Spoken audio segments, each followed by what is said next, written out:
il territorio chiede delle novità, è un territorio che è stato un pochettino vittima degli eventi delle miniere, quindi adesso si sta cercando di ricostruire un tessuto imprenditoriale.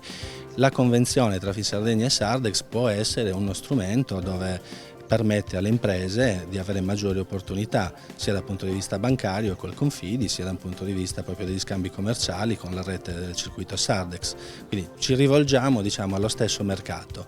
Quindi per noi i soci sono imprese, per la stessa cosa è per Sardex, diciamo che speriamo veramente che porti a migliorare le condizioni dei nostri soci.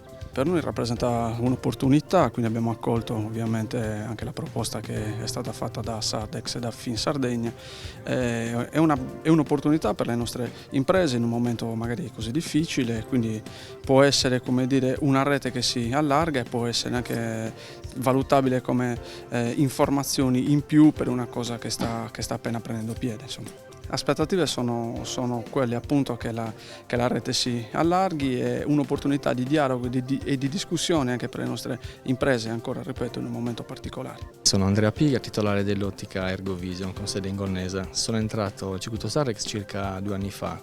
All'inizio è stato un po' difficile capire un attimo il meccanismo, poi piano piano siamo riusciti a trovare dei notevoli vantaggi perché ci porta dei clienti che non avremmo mai avuto senza la rete del circuito Sardex. Con Finsardegna ho collaborato e collaboro per quanto riguarda dei progetti, finanziamenti, crediti agevolati, sono sempre disponibili e spero che il connubio sia ottimale per tutti.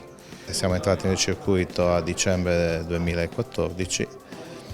Niente, abbiamo fatto già alcuni lavori in Sardex, ci sta dando delle buone opportunità di lavoro, visto anche che con l'altro è molto diminuito.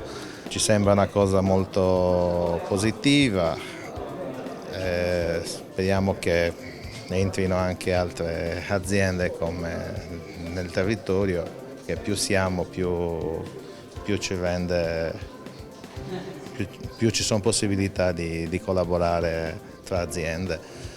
La collaborazione con Finsardegna nasce almeno 3 anni fa e stiamo cercando di farla evolvere su tanti piani. Da un lato presentare reciprocamente gli associati, quindi chi già conosce Sardex e magari ha bisogno del supporto di Finsardegna e viceversa, e poi andare assieme nel territorio come oggi qui a Gonnesa a raccontarci, a spiegare di persona, a rispondere alle domande, alle curiosità eccetera di chi può aver bisogno degli strumenti che mettiamo a disposizione ma non ha ancora fatto un passo appunto, di informazione o di avvicinamento. Ci avviciniamo noi.